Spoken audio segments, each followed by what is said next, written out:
Assalamu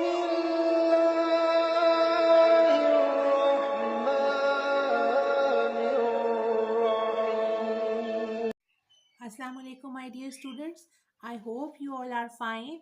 Today we are going to solve question number 4 of exercise 1.6, जिसमें कि हमें ये कहा गया है the third angle of an isosceles triangle is 16 degrees less than the sum of the two equal angles. Find three angles of the triangle. ठीक है, हमें ये कहा गया है कि एक आइसोसेलेस ट्राइंगल है। अब इस आइसोसेलेस ट्राइंगल के बारे में मैं आपको बता दूं, ये एक ऐसा ट्राइंगल होता है जिसकी टू साइड्स इक्वल होती हैं और थर्ड साइड अनइक्वल होती है इन टू साइड से। तो उसमें हमें वो ये कह रहे हैं क्वेश्चन के अंदर कि जो उसकी थर्ड साइड है वो 16 डिग्रीज लेस है इन टू इक्वल एंगल्स के सम से। ठीक है, हमने क्या फाइंड आउट करना है, हमने थ्री एंगल्स फाइंड आउट करने हैं इस ट्राइंगल के। ठीक है, तो चलिए इसे सॉल्व करते हैं। हम सबसे पहले हम कंसिडर कर लेते हैं, सपोज कर लेते हैं जो टू इक्वल एंगल्स हैं हमारे, उन्हें हम सपोज कर लेते हैं x। ठीक है, और जो अनइक्वल एंगल है उसे हम y कंसिडर कर लेते हैं। ठीक है, अब हम इसे यहाँ पे लिख लेते हैं। हम लिख लेते हैं, यहाँ लिख लेते हैं हम solution let each equal angle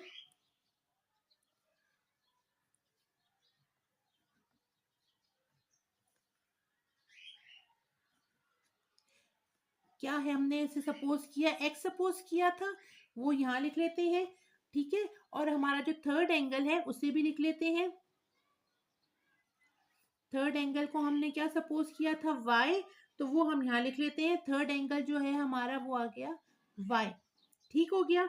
अब हम अकॉर्डिंग टू द कंडीशन अगर हम चेक करें, उसमें हमें कहा गया है कि टू जो इक्वल एंगल्स हैं उनका सम सेम है और जो थर्ड है वो कम है इन टू के सम से। तो उसे हम यहाँ लिख लेते हैं। हम लिख लेते हैं अकॉर्डिंग टू द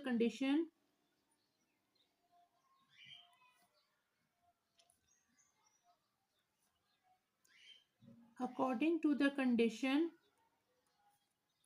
हमें क्या कहा गया है कि इन दो एंगल्स का जो सम है वो इक्वल है। हमने एक्स एक्सिस से कंसिडर किया था, वो हम यहाँ लिख लेते हैं। टू एंगल्स हमारे इक्वल हो गए, ऐड हो गए, 2x हो गया। और कितना कम है, थर्ड एंगल उनसे 16 डिग्रीज कम है। कौन सा, थर्ड एंगल। ये हमने इसको इस फॉर्म में लिख लिया। ठीक है, कि जो थर्ड एंगल है उसका सम जो है वो कम है इन टू एंगल से। अब अगर हमें इसे अरेंज करके लिख लें तो हम इसे यूं लिख सकते हैं। ठीक हो गया। अब हम इसे कंसिडर कर लेते हैं इक्वेशन नंबर 1। अब इस क्वेश्चन के अंदर अगर हम देखें तो हमें कोई और कंडीशन नहीं दी गई है। ठीक है, कोई दूसरी कंडीशन नहीं दी गई, लेकिन अगर हम देखें तो उसमें हमें कहा गया है find three angles of the triangle.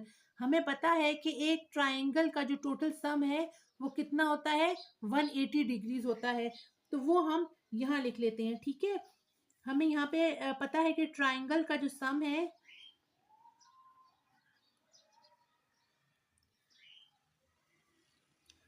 Some triangle का जो सम है वो कितना होता है हमारा, 180 डिग्रीज होता है। ठीक है, तो हम इसको इस तरह लिख लेते हैं कि सम ऑफ ट्राइंगल, इस ट्राइंगल के बारे में हम बात कर रहे हैं, सम ऑफ द ट्राइंगल वो क्या है हमारे पास, 2x plus y is equals to 180 degrees. ठीक हो गया, ये हमारा हो गया सम और ये हो गई हमारी इक्वेशन नंबर 2। अब चाहे तो आप इसे क्रैमर रूल से सॉल्व कर लें या इन्वर्जन मेथड से सॉल्व कर लें। हम इसे क्रैमर रूल के थ्रू सॉल्व करेंगे। तो सबसे पहले हम इन इक्वेशंस को इकट्ठा करके लिख लेते हैं। ठीक है, ताकि हमारे इक्वेशन बनने में हमें इजी हो जाए। हम यूं लिख लेते हैं 2x minus y is equal to 16 और दूसरी इक्वेशन ये थी 2x plus Y equals to 180। ठीक हो गया। अब हम आगे क्या करते हैं, इसमें से हम मैट्रिसेस निकाल लेते हैं ए बी और एक्स। ठीक है, हमारे पास ए मैट्रिक्स क्या है, यहाँ पे हम लिख लेते हैं ए मैट्रिक्स आ गई 2 2 माइनस 1 और 1, ये हो गई हमारी ए मैट्रिक्स। ठीक है, और हमारे पास जो वेरिएबल्स थे वो कौन से थे, एक्स और वाई, ये हो गई हमारी एक्स मैट्रिक्स। और थर्ड जो होती है हमारी कांस्टेंट वैल्यूज की, वो हम मैट्रिक्स यहाँ लिख लेते हैं 16 और 180। और इसे हम क्या कंसिडर करते हैं, इसे हम बी कंसिडर करते हैं। ठीक है, और अब हम देखें कि हमें जब हम क्रैमर्स रूल्स के मेथड से सॉल्व करने लगते हैं तो हम क्या करते हैं, हम सबसे पहले इसका जो है वो हम निकाल लेते हैं, डिटर्मिनेंट निकाल लेते हैं ए का। तो चलिए ए का डिटर्मिनेंट निकालते हैं हम यहाँ पे। ए का डिटर्मिनेंट हमारा क्या निकला, 2, और ये माइनस प्लस हो गया तो ये हो गया 2 + 2 = 4। ये आ गया हमारे पास ए डिटर्मिनेंट। अब हमें क्या करना है, हमें ए एक्स फाइंड आउट करना है, ए एक्स डिटर्मिनेंट। ए एक्स डिटर्मिनेंट फाइंड आउट करने का क्या मेथड होता है, आपको याद होगा, मैंने आपको बताया, अगर आपने मेरी पिछली वीडियोस देखी होंगी, कि जो ए मैट्रिक्स होता है उसमें फर्स्ट कॉलम की जगह हम बी मैट्रिक्स को पुट कर देते हैं और second column as it is उतार लेते हैं। ठीक है, तो चलिए इसे सॉल्व करते हैं। ये हो जाएगा हमारे पास, हम इसे सॉल्व करेंगे तो ये हो जाएगा 16 + 180। कितना बन गया हमारे पास, देखें 16 में अगर हम 16 ऐड करें 180 में 16, तो ये हो जाता है 196 हो जाता है। ठीक है, ये हो गया हमारे पास 196। ये अब हमारे पास ए एक्स डिटर्मिनेंट आ गया। ठीक है, अब हम इसके जो थ्रू है हम एक्स की वैल्यू फाइंड आउट करेंगे। और वो कैसे फाइंड आउट होती है हमारी एक्स की वैल्यू, हम ए एक्स डिटर्मिनेंट को ए डिटर्मिनेंट से डिवाइड कर लेते हैं। तो ए एक्स डिटर्मिनेंट आया था हमारा 196 और ए डिटर्मिनेंट था हमारा 4। ठीक है, तो अगर हम इसे डिवाइड करेंगे तो ये हो जाएगा 4 4 = 16। ठीक है, और हमारे पास बच जाएगा 3 और 4 9 = 36 हो गया। तो ये हो गया हमारे पास 49। ये हो गई हमारे पास एक्स की वैल्यू। अब हम ए वाई डिटर्मिनेंट निकालते हैं, क्योंकि फिर हमें उसके थ्रू वाई की वैल्यू फाइंड आउट कर सकेंगे हम।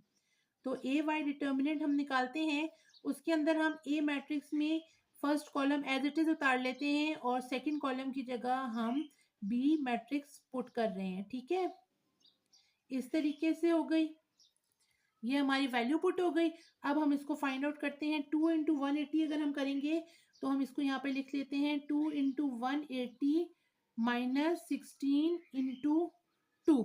ठीक है, अब हम इसे मल्टीप्लाई करेंगे तो हम देखेंगे कि अगर हम 2 को अगर 180 के साथ मल्टीप्लाई करते हैं तो क्या आता है हमारे पास, देखें, बताइए मुझे आप, क्या आता है इसका आंसर।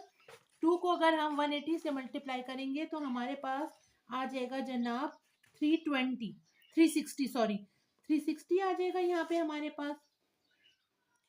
यहाँ पे हम लिख लेते हैं 360 और 16 को जब 2 से मल्टीप्लाई किया तो ये हो गया हमारे पास 32। अब इसे मैं कैलकुलेटर के थ्रू सॉल्व करती हूँ जी। तो ये आ गया हमारे पास 328 आ गया। अगर हमने इसको माइनस किया तो ये आ गया हमारे पास 328। ठीक है, अब हमारे पास ये ए एक्स आ गया है, सॉरी ए वाई आ गया है। अब हम इसके थ्रू जो है वो वाई की वैल्यू फाइंड आउट कर सकते हैं। कैसे करेंगे, हम लिखेंगे A Y determinant by A determinant. A Y क्या था हमारे पास 328 और ए डिटर्मिनेंट था हमारे पास 4। हम इसे डिवाइड करेंगे। ठीक है, तो देखिए अगर हम इसको डिवाइड करेंगे तो क्या हो जाएगा, सिंपल है ये तो, 4 8 = 32 और 4 2 = 8, 82 हो गया हमारे पास यहाँ पे। सिंपल, तो हमारे पास y की वैल्यू क्या आ गई, 82 डिग्रीज आ गई। ठीक है, और यहाँ पे हमारे पास जो x की थी वो 49 डिग्रीज आ गई। अब हमारे पास x और y की वैल्यू फाइंड आउट हो गई है, हमने दोनों फाइंड आउट कर ली है। ठीक है, अब हम आगे क्या लिखते हैं, अब हमने इनकी वैल्यूज फाइंड आउट कर ली, तीनों एंगल्स हमारे हो गए। अब आप देखिए कि इसके अंदर हम लिखेंगे the two angles because they are same, तो इनका जो हमारा एंगल निकला है वो भी सेम निकलेगा। हम यहाँ लिख लेते हैं the two angles are 49 degrees and 49 degrees because they both are same। ठीक है, और जो हमारा थर्ड एंगल था उसका भी हमने सम निकाल लिया है। वो हमारा क्या बना था, याद है आपको, जी हाँ, वो हमारा निकला था 82 डिग्री सेंटीग्रेड। इस तरह हमने ये ट्राइंगल के तीनों साइड्स को फाइंड आउट कर लिया है। ठीक है, मैं उम्मीद करती हूँ कि आपको मेरा ये क्वेश्चन समझ आ गया होगा। आप इसकी प्रैक्टिस करते रहिए और कोई भी प्रॉब्लम हो आप मुझसे कमेंट में शेयर कर सकते हैं। टिल देन अपना ख्याल रखिएगा। अल्लाह हाफिज।